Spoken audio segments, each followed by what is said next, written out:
வெள்ளத்தால் பாதிக்கப்பட்ட மாணவர்களுக்கான கொடுப்பனவு விடுக்கப்பட்டுள்ள அவசர கோரிக்கை. வெள்ளத்தால் பாதிக்கப்பட்ட மாணவர்களுக்கென வழங்கப்படும் 15,000 ரூபாய் நிதியால் கிராம சேவகர்களையும் மக்களையும் மோத விடாதீர்கள் என பொதுமக்கள் கோரிக்கை விடுத்துள்ளனர். இதுகுறித்து அவர்கள் மேலும் தெரிவிக்கையில், அனர்த்தத்தால் பாதிக்கப்பட்ட குடும்பங்களுக்கு என அரசாங்கத்தால் 25,000 ரூபாய் கொடுப்பனவுக்காக பதிவுகள் மேற்கொள்ளப்பட்டன. அந்த பதிவுகள் தற்போது நிறைவடைந்த நிலையில் இரண்டாவது கட்டமாக அதே குடும்பங்களைச் சேர்ந்த மாணவர்களுக்கு 15,000 ரூபாய் கொடுப்பனவு வழங்குவதற்காக பதிவுகள் மேற்கொள்ளப்படுகின்றன. எனவே 25,000 ரூபாய் கொடுப்பனவானது சிறிய வெள்ளத்தால் பாதிக்கப்பட்ட, சிறிய அனர்த்தத்தால் பாதிக்கப்பட்ட, வசதி படைத்த அனைவருக்கும் வழங்கப்பட்ட கொடுப்பனவாகும். அதே குடும்பத்திற்கு மீண்டும் 15,000 ரூபாய் கொடுப்பதற்கு பதிவுகள் மேற்கொள்ளப்படுகின்றன. வெள்ளத்தால் பாதிக்கப்படாத மிகவும் வறுமை கோட்டுக்கு உட்பட்ட குடும்பங்கள் உள்ளது. அந்த குடும்பங்களில் 3-4 பிள்ளைகள் கூட கல்வி கற்கின்ற நிலை காணப்படுகின்றது. அவர்கள் அந்த கொடுப்பனவுக்கு உள்வாங்கப்படாமல் போகின்ற சூழ்நிலை அங்கே காணப்படுகிறது. வசதி படைத்தவர்கள் வெள்ளத்தால் பாதிக்கப்பட்டவர்கள் என்ற வகையில் 25,000 ரூபாய் கொடுப்பனவும் வழங்கப்படுகிறது. அதேவேளை அந்த குடும்பத்தில் உள்ள மாணவர்களுக்கு 15,000 ரூபாய் கொடுப்பனவும் வழங்கப்படுகிறது. இதனால் பாதிக்கப்பட்ட மக்கள் தமக்கான நிவாரணம் கிடைக்காத நிலையில் கிராம சேவகர்கள் மற்றும் ஏனைய உத்தியோகத்தர்களுடன் முரண்படுகின்றனர். இந்த அனர்த்தத்தில் உத்தியோகத்தர்கள் மிகவும் கஷ்டமான சூழ்நிலையில் பணிபுரிந்தார்கள். இந்த நிலையில் இது அவர்களை மேலும் மன உளைச்சலுக்கு உள்ளாகும். இந்த கொடுப்பனவு கிடைக்காத பல வறிய மாணவர்கள் மனவேதனைக்குள்ளும் தள்ளப்பட்ட சூழலில் காணப்படுகின்றது. எனவே இந்த கொடுப்பனவானது அனைத்து மாணவர்களுக்கும் வழங்கப்பட வேண்டும். அவ்வாறு அனைவருக்கும் வழங்கும்போது மாணவர்களுக்குள்ளும் மனஸ்தாபங்கள் ஏற்படாது. இதுகுறித்து அரசாங்கமும் அரசு அதிகாரிகளும் விரைந்து நடவடிக்கை எடுக்க வேண்டும். அரசாங்க அதிபர் இதனை ஆளுநர் மட்டத்துக்கு கொண்டு சென்ற அனைத்து மாணவர்களுக்கும் 15,000 கொடுப்பனவு கிடைப்பதை உறுதிப்படுத்த வேண்டும் என்று அவர்கள் தெரிவித்துள்ளனர். கண்டி மாவட்ட செயலகத்துக்கு வெடிகுண்டு அச்சுறுத்தல் விடுக்கப்பட்ட சம்பவம் குறித்து போலீசார் விசேட அறிக்கை வெளியிட்டுள்ளனர். கண்டி மாவட்ட செயலகத்தில் 5 இடங்களில் வெடிகுண்டுகள் மறைத்து வைக்கப்பட்டுள்ளதாக கண்டி மாவட்ட செயலாளரின் உத்தியோகபூர்வ மின்னஞ்சல் முகவரிக்கு மின்னஞ்சல் ஒன்று வந்துள்ளது.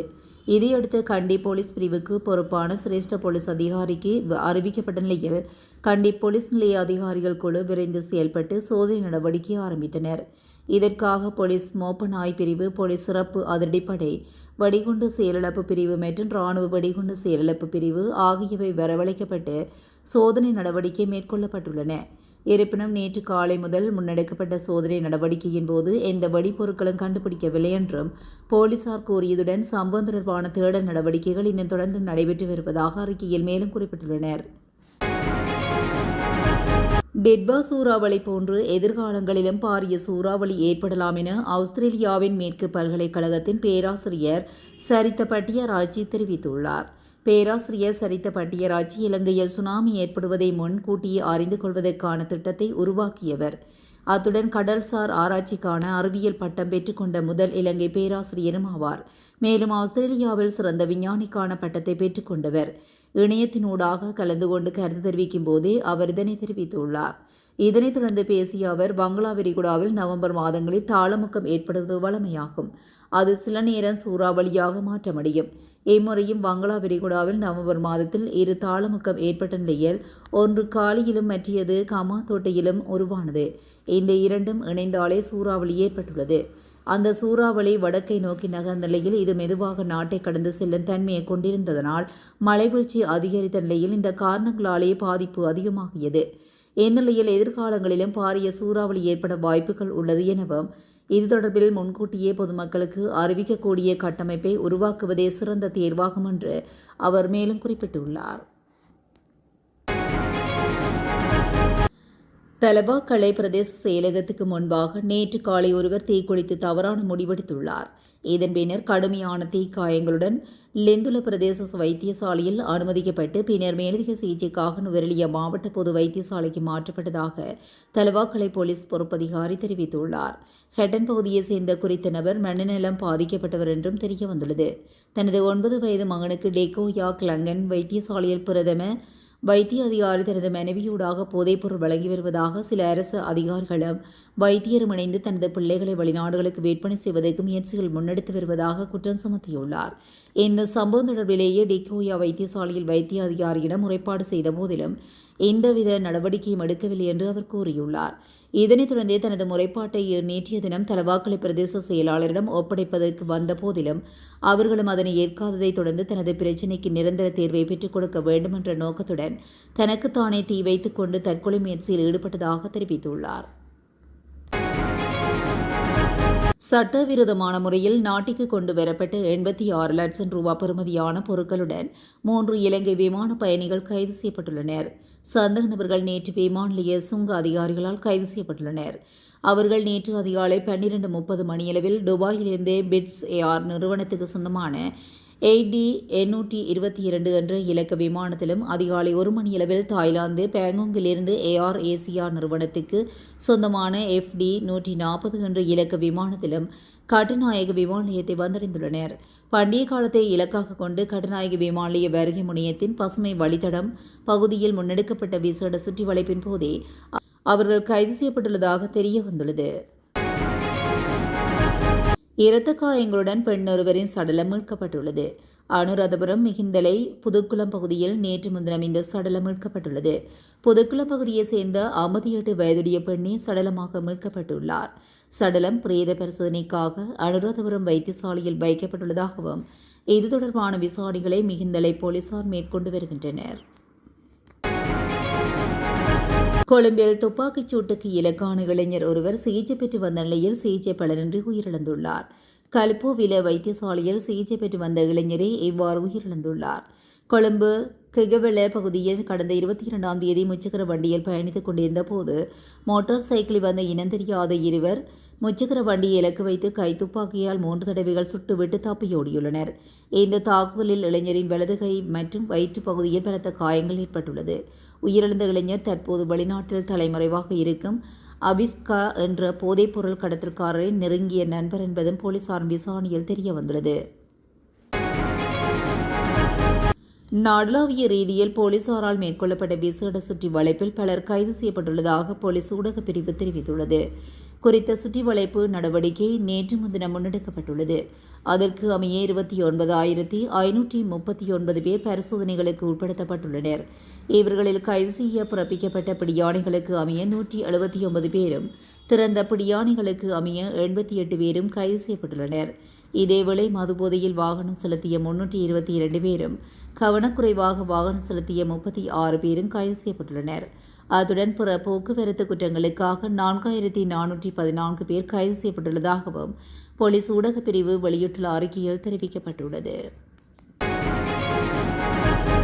டிசம்பர் 29ஆம் தேதி முதல் நாட்டின் மீது கிழக்கு திசையிலிருந்து வீசும் அலைவடிவ காற்றோட்டம் வலுப்பெறவுள்ளதாக வளிமண்டலவியல் திணைக்களம் தெரிவித்துள்ளது. இந்த மாற்றத்தின் காரணமாக எதிர்வரும் சில நாட்களில் நாட்டின் பல பகுதிகளில் மழை பெய்யும் நிலைமை அதிகரிக்கும் என வெளியிடப்பட்டுள்ள விசேட வானிலை அறிவிப்பில் குறிப்பிடப்பட்டுள்ளது. அதன்படி வடக்கு, வடமத்திய, கிழக்கு, ஊவா மற்றும் மத்திய மாகாணங்களில் மழை தாக்கம் குறிப்பிடத்தக்க அளவில் அதிகரிக்கலாம் என எதிர்வு கூறப்பட்டுள்ளது. வானிலை திணைக்களம் வெளியிடும் மேலதிக முன்னறிவிப்புகள் மற்றும் எச்சரிக்கைகளை கவனமாக பின்பற்றுமாறு பொதுமக்களுக்கு வளிமண்டலவியல் திணைக்களம் அறிவுறுத்தியுள்ளது. களுத்துறையில் கொத்து ரொட்டி சாப்பிட்ட இளைஞர் ஒருவர் உயிரிழந்துள்ள சம்பவம் துயரத்தை ஏற்படுத்தியுள்ளது. கொத்து ரொட்டி சாப்பிட்டதால் உடல்நலம் பாதிக்கப்பட்ட இளைஞர் 24ஆம் தேதி இரவு வைத்தியசாலையில் அனுமதிக்கப்பட்ட பின்னர் 25ஆம் தேதி அதிகாலை உயிரிழந்ததாக வைத்தியசாலை தகவல்கள் தெரிவிக்கின்றன. சம்பவத்தில் கலப்பத்த பட்டகொட பகுதியை சேர்ந்த 35 வயதுடைய திருமணமாகாத மகேஷ் சஞ்சீவ் என்பவரை இவ்வாறு உயிரிழந்துள்ளார். ஆழிப்பேரழிவில் உயிரிழந்த மக்கள் மற்றும் அண்மையில் ஏற்பட்ட டேட்பா சூறாவளி அனர்த்தத்தினால் உயிரிழந்தவர்களை நினைவு கூர்ந்து ஸ்ரீலங்கா பொதுஜன பெரமுனவின் தேசிய அமைப்பாளரும் நாடாளுமன்ற உறுப்பினருமான நாமல் ராஜபக்ச சமய வழிபாடுகளில் ஈடுபட்டுள்ளார். கொழும்பில் உள்ள அவரது இல்லத்தில் தனது குடும்ப உறுப்பினர்களுடன் இணைந்து அனர்த்தங்களில் உயிரிழந்தவர்களை நினைவு கூர்ந்து நாமல் ராஜபக்ச வழிபாடுகளை முன்னெடுத்துள்ளார். சமய வழிபாடுகளின் பின்னர் நாமல் ராஜபக்ச தனது சமூக வலைதள பக்கத்தில் நாட்டையே உலுக்கிய ஆழிப்பேரலை ஏற்பட்டு 21 ஆண்டுகள் நிறைவடையும் இன்றைய நாளில் இந்த அனர்த்தத்தினால் எம்மிடமிருந்து விடைபெற்று சென்ற அன்புக்குரிய மக்களை மிகுந்த சோகத்துடன் நினைவு கூர்ந்தேன். அதேபோல் அண்மைய அனர்த்த நிலைமைகள் காரணமாக உயிரிழந்த மக்களையும் மனவேதனையுடன் நினைவு கூர்ந்தேன் என்று அவர் குறிப்பிட்டுள்ளார். உள்ளது. மாணவர்கள் இல்லாத வேளையில் கட்டிடம் உடைந்துள்ள நிலையில் மாணவர்கள் இருந்திருந்தால் பாரிய அனர்த்தம் இடம்பெற்றிருக்கும் என கூறப்படுகிறது. மேரிகமவிலிருந்து கொழும்பு கோட்டை நோக்கி பயணித்த ரயில் நேற்று மாலை மேரிகம ரயில் நிலையத்திலிருந்து புறப்பட்ட சிறிது நேரத்திலேயே தடம் புரண்டதாக செய்திகள் தெரிவிக்கின்றன. டெட்வா புயல் மற்றும் வெள்ளப்பெருக்கு காரணமாக கிழக்கு மாகாணத்தில் மொத்தமாக 21,272 ஹெக்டேர் நிலப்பரப்புகளை சேர்ந்த 33,640 விவசாயிகள் பாதிக்கப்பட்டுள்ளதாக கிழக்கு மாகாண விவசாய பணிப்பாளர் தெரிவித்துள்ளார். கிழக்கு மாகாணத்தில் ஏற்பட்ட நெற்பயிர் செய்கைக்கான அழிவுகள் மற்றும் அதற்கான நஷ்ட ஈடுகள் வழங்கப்பட்டமை தொடர்பிலும் நேற்று முன்தினம் ஊடகங்களுக்கு கருத்து தெரிவித்த போதே அவர் இந்த விடயத்தை கூறியுள்ளார்.